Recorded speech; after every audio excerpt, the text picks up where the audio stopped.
Welcome back, friends. I'm your host, Merri Ellen Giesbrecht, and I team lead at coachingandfreedom.com, the founder of the movement of women hearing God together, lovingly called the Freedom Coaching Circle. And today we're playing musical chairs a bit.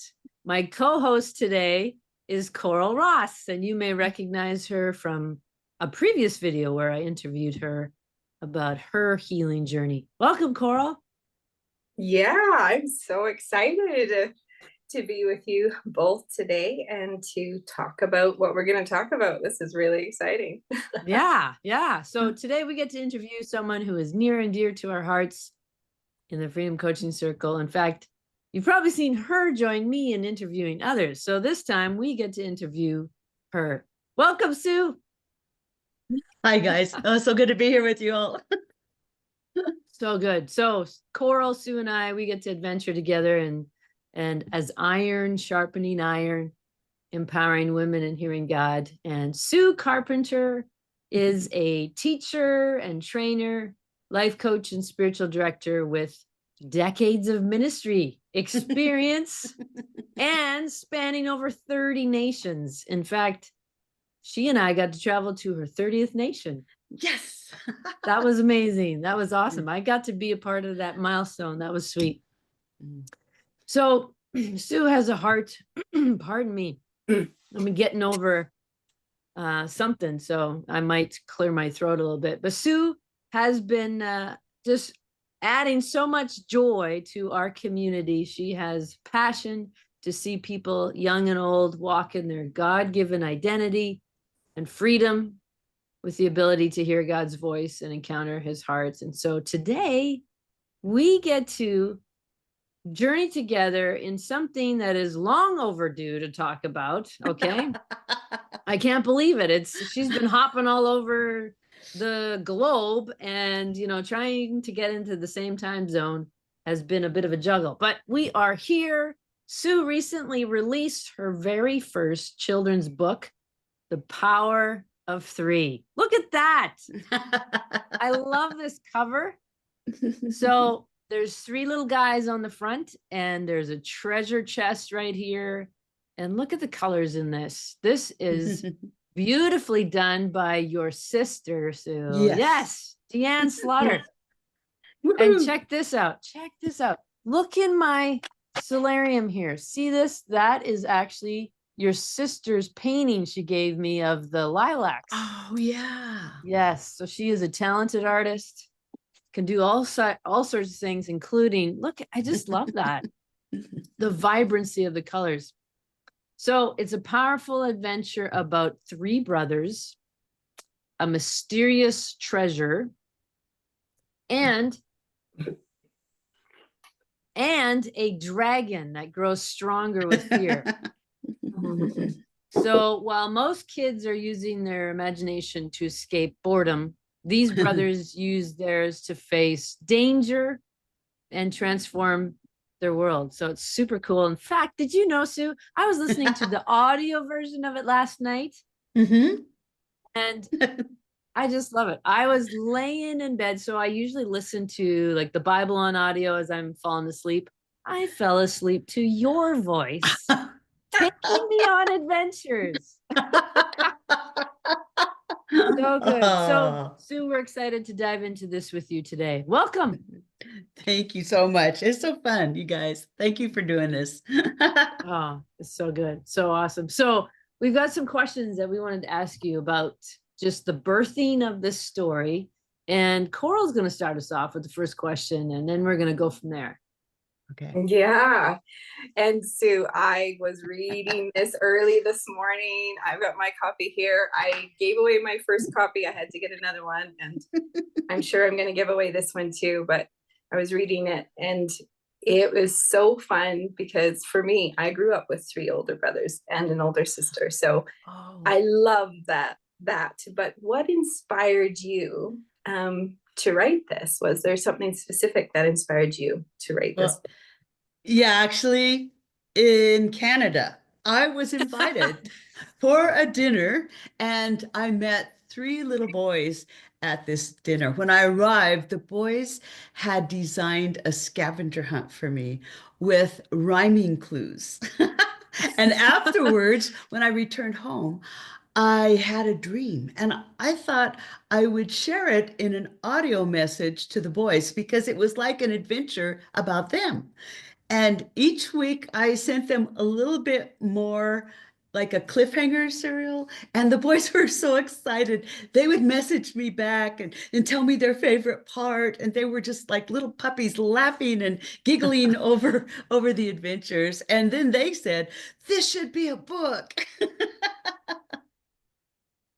So good. So you had like immediate feedback on the story and everything that they birthed and Lord birthed together. So good. So this dragon that you mentioned in the book, okay, it grows stronger with fear. So can you share now, you know, some of us can already get it, but we want to hear from you, like how this concept of fear growing and increasing, feeding off fear, how can this reflect real life challenges, not just for kids, but as adults too? Yeah, that's such a really good question. You know, it was interesting to me that I noticed that with this family, their mom would take these kids on an adventure with Jesus each night.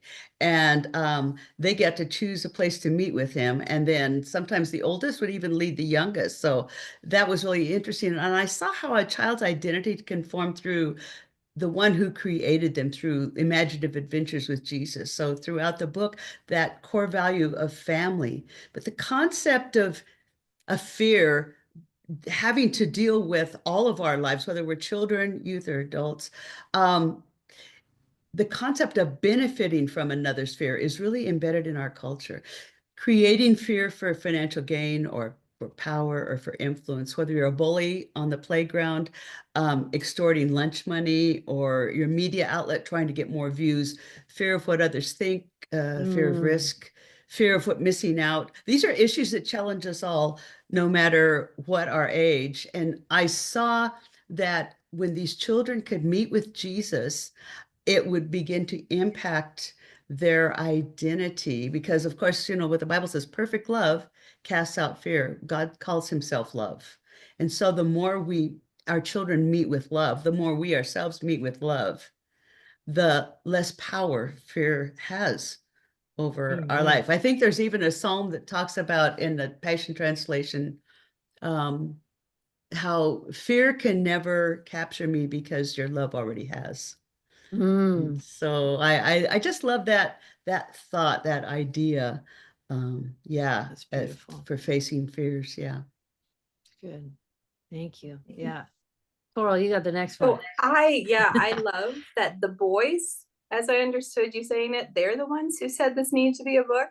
Yes. Now, okay, that in itself is so good and so powerful, and just to hear the interactions that you had with them. Yeah. And that as you sent those messages, it was sparking their imagination, and then they were getting excited, and they were collaborating and telling you what they loved. So with all your experience, you know, with decades of ministry and as a spiritual director now, how have you seen imagination work in all ages? How has it worked that you've seen with young and old with helping? Well, Coral, yeah, all creativity comes from the imagination, right? It's God's amazing gift to us when he designed us in his image. So everything that God created was first a what if thought. So children instinctively play this what if game. The idea that the imagination is evil or soulish comes from the enemy's fear of this gift and his perversion of it. So as with any gift of God, the enemy tries to pervert it and then point to it and say it was always a bad gift. But as a spiritual director, I invite others after prayer and thanksgiving to imagine a meeting place with Jesus. And then I watch them experience the joy of a dynamic encounter with Jesus, which, when we think about it, we're always meant to have from reading his word, singing worship, prayer, hearing teaching. All of that was supposed to take us to him. But religious religion itself makes it a replacement for him. And so rituals replace relationship, but our imagination can take our hearts where our minds have never gone. And so that's the exciting thing about redeeming imagination to me. Wow. Wow. You know what? I never thought of that. As you're describing that, I was thinking about how we are in relationship with each other, right?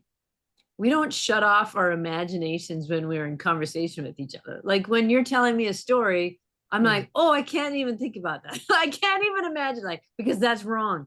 Instead, it's part of being in relationship with each other. It's funny how, yeah, like you said, that just the twisting of let's shut down that imagination gift because, oh no, it's gonna go in the wrong direction. Wow, interesting.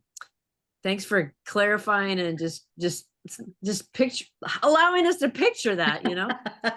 So as a spiritual director, all three of us, we love helping people hear God's voice. So how does this book help reflect that same passion?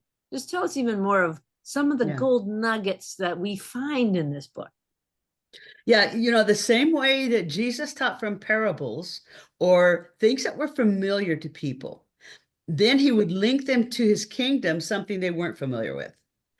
So he was using concrete examples to illustrate abstract ideas, and children are very concrete thinkers.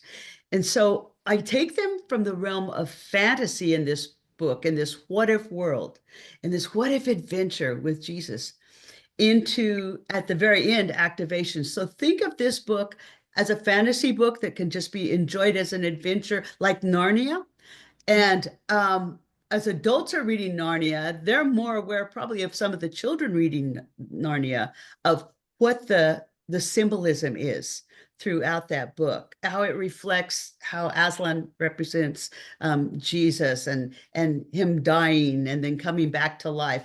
And but children can just enjoy that as an adventure book. And the same way with the Power of Three, woven are kingdom values throughout this book. Ideas of your destiny and your identity, your created identity, ideas of the core value of family and of commitment to family or covenant.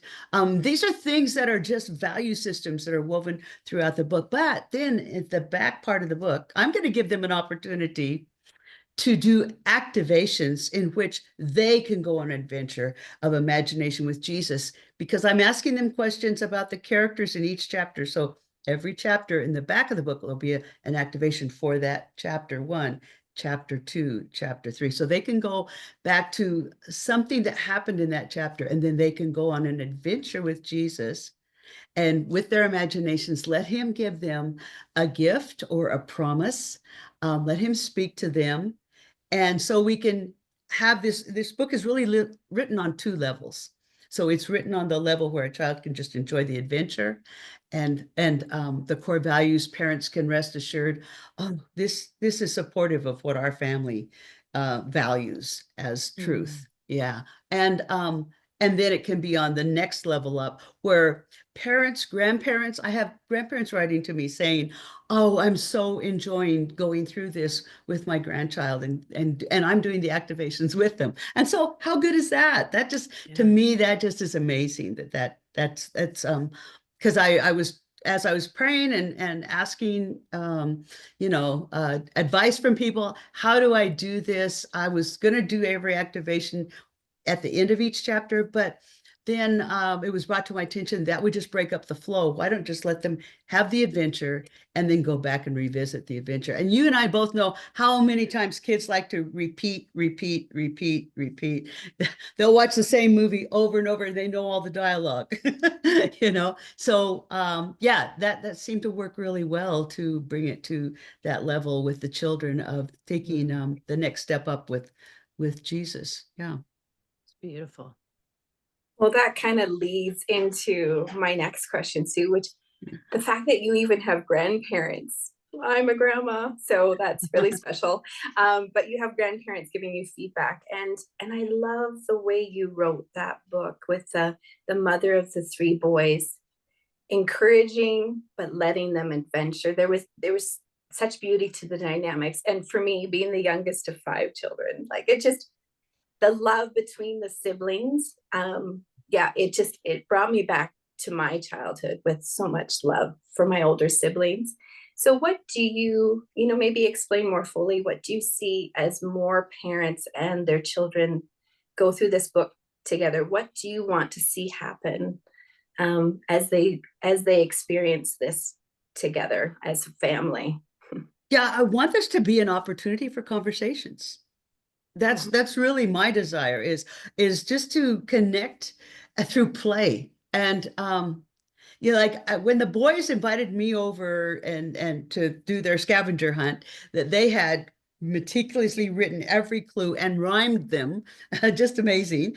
And the 3 boys, by the way, in the book are Sterling, Cruz, and Errol, and they're named after the 3 real life boys that I met. Errol was 4 years old.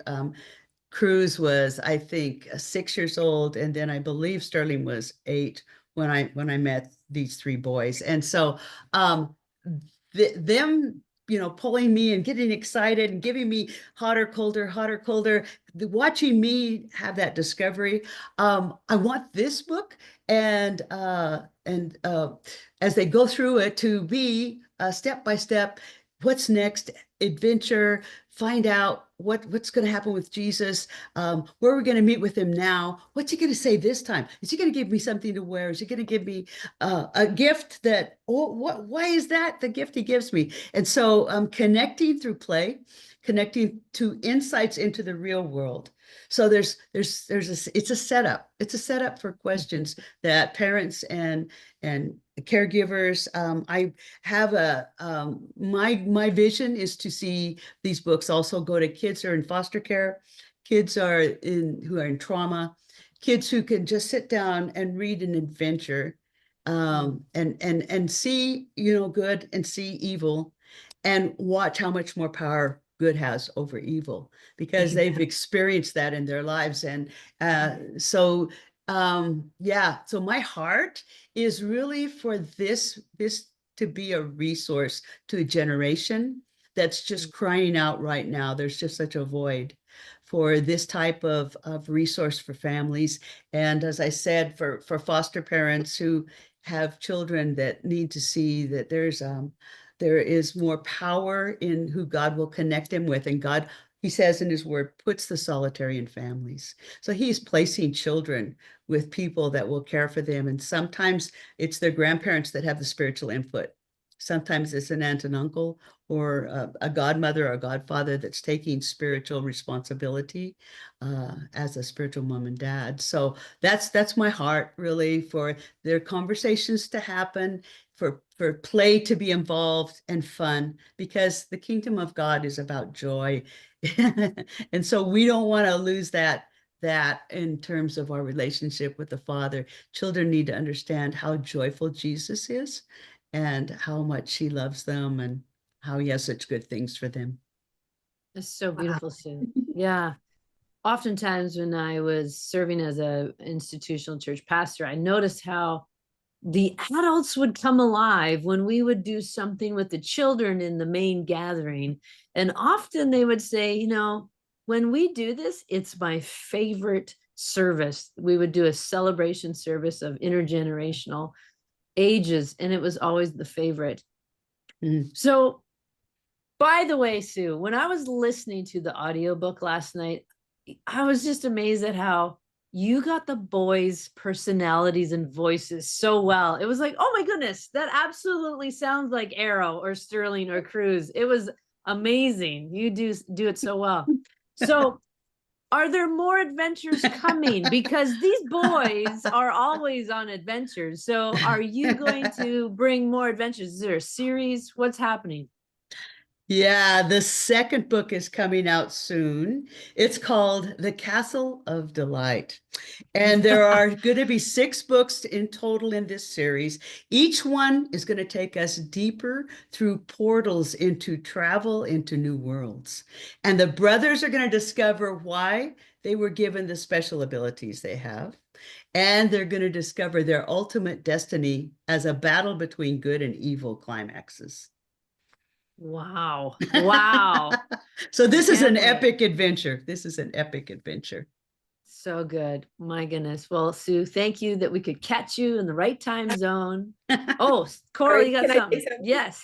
Yeah, I'm sorry, I forgot to say, Sue, like over and over again in this group, especially with the two of you, but in our prayer group, I think of, I'm reminded of that Proverbs. It's the glory of God to conceal a matter and to search out a matter is the glory of kings. And I always add queens, but when I was reading this book, I was thinking princes and princesses. And I was thinking how beautiful it is that we are supposed to love, to search, and to just learn and use our imaginations. Like that was what was coming through when I was reading it. And just to see, and I was curious, like, I have never met these boys. So I was thinking, oh, is this what they're like? And so that's so fun that you got it. I'm so excited. Yeah. Thank you for that gift.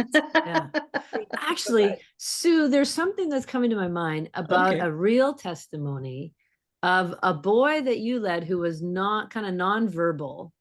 And you led him through hearing the Lord. And do you know what story I'm talking about? I know what story you're talking about. So in terms of, like listening and having adventures with Jesus. So I was speaking at a church in Melbourne, Australia, a few years back, and I challenged the congregation to do listening prayer with their whole family, as a family, and to just maybe put on some worship music or something, put out some paper or some watercolors, some markers, whatever, crayons, and just get journals. If you get pictures, or if you get thoughts, to write the thoughts, or if pictures, kids can draw pictures or whatever. And I just told them they could just, if they fall asleep, don't worry, God speaks in dreams. That's not a problem. That's not disrespecting this time with God. And so this mother wrote to me after that weekend, and she sent me an email, and she said,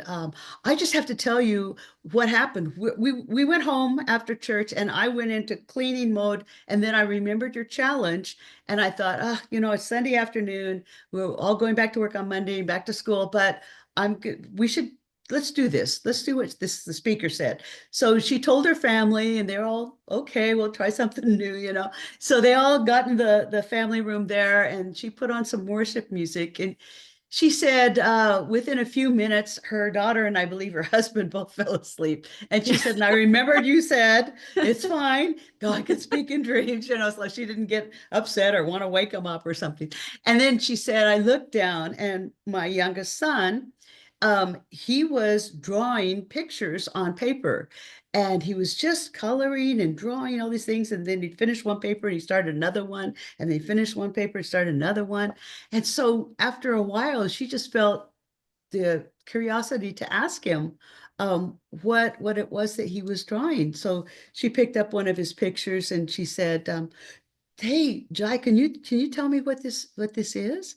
And she said, he pointed to a picture that he had drawn of four plants, and they had flower tops and roots going into the ground. And there was a figure standing with a watering can, watering each one of the flowers. And he pointed to the figure, and he said, that's Jesus. And he said, these are us. And he said that he is helping us grow as we listen to him. And she was so amazed that he had drawn a root system, that he'd drawn these flowers. And she said, but even more so, she said, so you have to understand, my son, Jai, is severely autistic. He's on the far end of the spectrum, and he has not ever spoken complete sentences to us. She said this was the first time that he was speaking in complete sentences as he described his picture. And she said, and he did that with every picture that he had drawn, and it could explain to me what it was. And each one had a message that involved him and Jesus.